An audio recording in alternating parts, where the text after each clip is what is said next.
तो काफ़ी बढ़िया सा एक अपर साइड का मोमेंट हमें कैप्चर करने का मौका मिला है। अब किस तरीके से मार्केट ने ये बढ़िया सा मोमेंट अपने को कैप्चर करने का मौका दिया वो देखेंगे। उसके साथ में एक और चीज़ समझने की कोशिश करते हैं कि मार्केट का जो सेंटिमेंट है वो किस तरीके से है एंड मार्केट ने यहाँ से जो है कंटिन्यूसली बिल्कुल अपने अपर साइड का रैली कैसे फॉर्म किया, इसके पीछे का लॉजिक क्या था एंड किस तरीके से यहाँ पे जो है एंट्री प्लान आउट किया गया एंड किस तरीके से एग्जिट प्लान आउट किया गया। अब देखिए यहाँ पे जो है एंट्री अपना कहाँ पे हुआ था उसका भी लॉजिकली हमने यहाँ पे अपडेट करके दिया था। ये अपना फ्री टेलीग्राम चैनल है, अगर आपने इसमें ज्वाइन नहीं किया तो यहाँ पे भी आकर के आप ज्वाइन कर सकते हो। ये टोटली फ्री टू ज्वाइन है एंड इसका लिंक आपको वीडियो के डिस्क्रिप्शन में मिल जाएगा, तो उसमें से आप इसके अंदर आसानी से जुड़ सकते हो। ठीक है, बैंक निफ्टी ऑप्शन ट्रेड।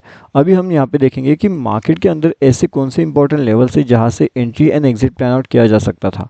अब देखिए मार्केट के अंदर होता क्या है कि एक बड़ा सा गैप डाउन के साथ में हमारा ओपनिंग हो जाता है, उसके बाद कहीं ना कहीं इन लेवल्स के आसपास अपना एंट्री प्लान होता है, लेकिन एंट्री प्लान होते होते ही मार्केट क्या करता है, सडन एक डाउनफॉल करता है जिसके अंदर सीई एंट्री का जितने भी एंट्री प्लान आउट होता है वो सभी के सभी लोगों का स्टॉप लॉसेस यहाँ पे हिट हो जाता है। अब जब मार्केट यहाँ पे इन लेवल्स के आसपास चल रहा था तो अपना पी साइड का एंट्री एक्टिवेट होता है, पी साइड थोड़ा सा बहुत प्रॉफिट भी देता है, लेकिन मार्केट तुरंत रिवर्स हो जाता है। अब जब मार्केट ऐसे रिवर्स हो रहा है तो कहीं ना कहीं यहाँ पे अपनी एक सी साइड की एंट्री एक्टिवेट होती है जो अपनी एक्टिवेशन हुई थी ये लेवल्स के पास में। ठीक है, क्योंकि यहाँ पे सी का एंट्री एग्जिट हो गया अपना, यहाँ पे पी का एंट्री एग्जिट हो गया था, तो यहाँ पे एक चांस मिलता है सी का एंट्री एग्जिट। ठीक है, तो अब ये सीई का एंट्री एग्जिट का प्लान कैसे मिला, क्योंकि अपने पास रिस्क मैनेजमेंट है जिसके अंदर अपन ट्रेड करते हैं लगभग 3 क्वांटिटी में। 3 क्वांटिटी मतलब 3 टाइम्स ट्रेड कर सकते हैं, इतने रिस्क मैनेजमेंट के साथ में अपन आते हैं। फिर चाहे आपके पास 100 क्वांटिटी हो, 150 हो या फिर 1500 क्वांटिटी हो, जितना भी आप ट्रेड करना चाहते हो अपने रिस्क मैनेजमेंट के हिसाब से। अब देखिए मार्केट में होता क्या है, कल वाले दिन भी काफ़ी बढ़िया सा अपना जो प्रॉफिट यहाँ पे जनरेट हो चुका था लगभग इन लेवल्स के आसपास में। ठीक है, तो मार्केट ऐसे तुरंत डाउनफॉल कर देता है, अपना एंट्री यहाँ पे बन जाता है, यहाँ से लेकर के यहाँ तक अपना काफ़ी बढ़िया सा प्रॉफिट जनरेट हो जाता है। मतलब लगभग अपना यहाँ पे मेरे हिसाब से 60 टू 70 पॉइंट्स के आसपास का जो प्रॉफिट है वो ऑलरेडी जनरेट हो चुका है। अब उसके बाद में यहाँ पे जो है यहाँ पे भी काफ़ी बढ़िया सा प्रॉफिट जनरेट हुआ। एंट्री अपनी लगभग यहाँ पे होती है यानी फ्री टेलीग्राम चैनल में भी अपडेट कर दिया जाता है। तो एंट्री जैसे ही हो जाती है तो यहाँ से लेकर के यहाँ तक मतलब आप यहाँ पे निकलो वो तो आपके ऊपर डिपेंड करेगा आपको कहाँ पे निकलना है। लेकिन एंट्री के बाद में लगभग 450 का जो अपना एंट्री पॉइंट था वहाँ से लगभग ये 970 के आसपास तक चल चुका है। ठीक है, तो लगभग 550 पॉइंट्स के आसपास का जो है टारगेट्स 518 या ऐसा कुछ जो है टारगेट वहाँ पे गेन हो चुका है। अब मार्केट के अंदर यहाँ पे एक न्यू एंट्री प्लान कहाँ पे किया जा सकता है, मतलब मार्केट जो है यहाँ पे किस तरीके से जो है ट्रैपिंग मोमेंट में जनरेट हो रहा है वो देखिए। मतलब जब मार्केट यहाँ पे अपना पूरा का पूरा एक ट्रैप जोन कर रहा है। अब मार्केट ट्रैप जोन यहाँ पे कैसे कर रहा है, तो यहाँ पे ये जो जोन है ये आई होप मैंने आपको बताया था लास्ट वीडियोस में, अगर आपने देखा होगा ध्यान से तो ये वीडियोस में देखिएगा यहाँ पे एंड यहाँ पे जो फॉर्मेशन हो रहा है मार्केट्स का, तो ये वाला फॉर्मेशन यहाँ पे एंड ये वाला फॉर्मेशन एंड ये वाला एंड ये वाला, तो कहीं ना कहीं ये एक अपना अवॉइड जोन का फॉर्मेशन है। अब अवॉइड जोन के साथ साथ एक ट्रैप जोन का भी फॉर्मेशन है। अगर आप यहाँ पे अपना अवॉइड जोन एक्टिवेट नहीं कर सकते तो आपको कम से कम अपना ट्रैप जोन एक्टिवेट करना पड़ेगा। ठीक है, तो ट्रैप जोन अगर आप एक्टिवेट करते हो तो डेफिनेटली आप यहाँ पे ट्रेड नहीं करोगे, सही डायरेक्शन का सही टाइम का एंट्री करने का वेट करोगे। लेकिन अगर आपको थोड़ी जल्दबाजी है तो आप क्या करोगे, आप यहाँ पे थोड़ा सा जल्दी में एंट्री करने की कोशिश करोगे एंड आपका एंट्री कहीं ना कहीं इन लेवल्स के आसपास बनेगा। अब देखो मार्केट यहाँ से ऊपर तो जा रहा है लेकिन मार्केट सडनली डाउनफॉल भी कर गया। अब यहाँ पे भी एक एंट्री लेने का कुछ लॉजिकल यहाँ पे रीज़न क्या था, तो चलिए यहाँ पे जो है एंट्री फाइंड आउट करते हैं कि यहाँ पे एंट्री लेने का लॉजिकल रीज़न अपने लिए क्या निकल के आ रहा था।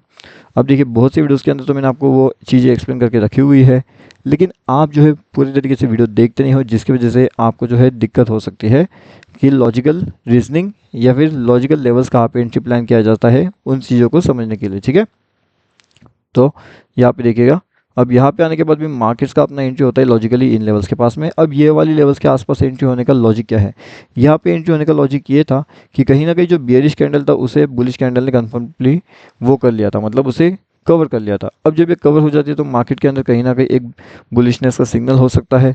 अब ये बुलिशनेस का सिग्नल यहाँ से डाउनफॉल भी कर सकता है, यहाँ से अपर साइड का भी मूवमेंट कर सकता है, लेकिन रिस्क तो कहीं ना कहीं लेना पड़ेगा। अगर आप सही जगह पे रिस्क ले रहे हो तो आपको प्रॉफिट भी मिलेगा। तो यहाँ से लेकर के यहाँ तक का भी प्रॉफिट अपना वापस जनरेट हो जाता है, जो कि 568 तक लगभग 710 के आसपास था, तो काफ़ी बढ़िया है। मतलब 520 पे भी लगभग, ठीक है ना, तो 560 फिर 550 से 720 के आसपास के वो टारगेट थे, तो वो भी अपना वहाँ पे बुक हो चुका था। अभी उसके पहले भी काफ़ी बढ़िया से ट्रैप मोमेंट यहाँ पे जनरेट हो रहा था। देखिए यहाँ पे भी अब ये जो चीज़ें हैं ये मैंने आपको बहुत सी वीडियोस के अंदर ऑलरेडी एक्सप्लेन किया है।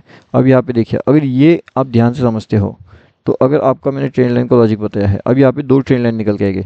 अब आप पहले ट्रेंड लाइन को फॉलो करोगे या फिर सेकंड ट्रेंड लाइन को फॉलो करोगे, इसके लिए थोड़ा सा आपको एडवांस एनालिसिस करना पड़ेगा। अब अगर आप एडवांस एनालिसिस कर सकते हो यहाँ पे मार्केट का सेंटिमेंट क्या है, क्या हमारा जो बिजनेस न्यूज़ है वो हमारे साथ में चल रहा है, या मार्केट के अंदर कोई हेवी बाइंग हो रही है, या फिर मार्केट के अंदर कोई हेवी सेलिंग हो रही है, ये आपको समझना पड़ेगा। अगर ये चीज़ आप समझ पाते हो तो यहाँ पे भी अगर आप देखोगे तो एक छोटा सा ट्रेंड लाइन है जो ट्रैप ट्रेंड लाइन है, एंड यहाँ पे एक नेक्स्ट ट्रेंड लाइन बन रहा है जो भी है एक ट्रैप ट्रेंड लाइन।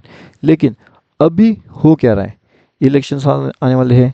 अब इलेक्शंस के अंदर क्वांटिटी साइजिंग आपको मैनेज करना ही करना पड़ेगा, नहीं तो फिर बहुत बड़े लॉसेस के अंदर आप इजीली कन्वर्ट हो सकते हो।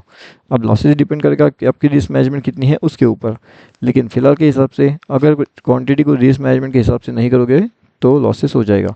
अब यहाँ पे देखो, यहाँ पे कंसेप्ट काम कर रहा है एक एवरेजिंग वाला कंसेप्ट, ठीक है। तो एवरेजिंग वाले कंसेप्ट के हिसाब से मार्केट यहाँ से लेकर के यहाँ तक काफ़ी बढ़िया से मूव किया, लेकिन ये जो मोमेंटम था ना, ये मोमेंटम था लगभग 200 पॉइंट्स का, ठीक है। अब अगर मार्केट का मोमेंटम 200 पॉइंट का हो रहा है तो जो आपका ऑप्शन का मोमेंटम है वो 80-90 पॉइंट तो इजीली वहाँ पे कर चल रहा है ना। 80-90 पॉइंट कर रहा है जो भी आप ऑप्शन ले रहे हो। अगर आप थोड़ा सा इन द मनी ले रहे हो तो वो आपका 100-150 से भी घूमता होगा। तो अगर उस हिसाब से मार्केट का सेंटिमेंट यहाँ पे चल रहा है तो आपको जो है आपके ऑप्शन के स्टॉप लॉसेस को बड़ा करना पड़ेगा, ठीक है। अब देखिए मार्केट क्या कर रहा था, यहाँ पे मार्केट डाउनफॉल कर रहा था लेकिन सडन ऊपर चले गया। अब ये जो ऊपर जाने वाला मोमेंटम है इसके अंदर अगर आप यहाँ पे स्टॉप लॉस रखते हो, मान लो 20 रुपये का स्टॉप लॉस अगर आपका है, तो 20 रुपये का स्टॉप लॉस जैसे मार्केट ऊपर जाएगा हिट हो जाएगा, वापस नीचे आएगा। अगर आप यहाँ पे री एंट्री प्लान करते हो तो अच्छी बात है, तो शायद से आपको वापस एक बार 20 रुपये का स्टॉप लॉस जा सकता है यहाँ पे, अगर आप second time re entry plan करते हो तो। लेकिन अगर ये सेकेंड टाइम का री एंट्री प्लान किया एंड मार्केट यहाँ पे आपके स्टॉप लॉस के पहले से ही यहाँ से रिवर्स हो गया, तो ये जो पहला आपका लॉस है वो पूरा का पूरा लॉस आपका कवर हो सकता है।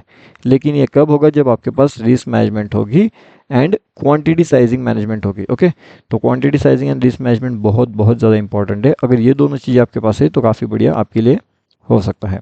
अब risk management and quantity sizing का सिंपल सा फंडा ये है कि अगर ये दोनों चीज़ें आपके पास है तो जाकर के आप यहाँ पे मल्टीपल ट्रेड आउट कर सकते हो। कौन से मल्टीपल ट्रेड कर सकते हो। लेकिन अगर आपके पास रिस्क मैनेजमेंट नहीं है एंड क्वांटिटी मैनेजमेंट आपके पास नहीं है तो फिर आप यहाँ पे मल्टीपल ट्रेड प्लान नहीं कर सकते। अब जिसकी वजह से होगा ये कि मल्टीपल ट्रेड प्लान अगर आप नहीं कर रहे हो तो एक ही ट्रेड के अंदर आपका पूरा लॉसेस होने का बहुत ज़्यादा चांसेस रहेगा, ठीक है। या फिर एक ही ट्रेड के अंदर बहुत बड़ा प्रॉफिट हो सकता है। तो अगर आपको लॉस नहीं लेना है एंड अगर आपको प्रॉफिट छोटा छोटा लेना है तो आपको मल्टीपल ट्रेड प्लान करना पड़ेगा, यानी कि रिस्क मैनेजमेंट फॉलो करना पड़ेगा। अगर ये आप कर पाते हो तो बहुत अच्छा चीज़ आपके लिए हो सकती है मार्केट्स में लिए। अब मार्केट के अंदर मार्केट को ऊपर जाने के लिए इंपॉर्टेंट चीज़ें क्या है एंड उसके साथ में मार्केट को नीचे जाने के लिए इंपॉर्टेंट लेवल क्या है, वो हम देखने वाले हैं अगले वीडियो में। तो अगला वीडियो बहुत बहुत इंपॉर्टेंट होने वाला है आपके लिए कि इंपॉर्टेंट लेवल्स, इंपॉर्टेंट एनालिसिस वहाँ पे आपको मिलने वाला है। तो अगर आपने ये वीडियो अभी तक देखा है तो डेफिनेटली वीडियो को लाइक करिएगा। साथ में हमारा जो फ्री टेलीग्राम चैनल है जहाँ पे भी हम अपडेट देते रहते हैं तो वहाँ पे भी आकर के आप ज्वाइन कर सकते हो। इसका लिंक आपको वीडियो के डिस्क्रिप्शन में मिल जाएगा। ये टोटली फ्री है, bank Nifty option trade. Telegram पे भी जाओगे तो आप इसके अंदर आसानी से ज्वाइनिंग कर सकते हो।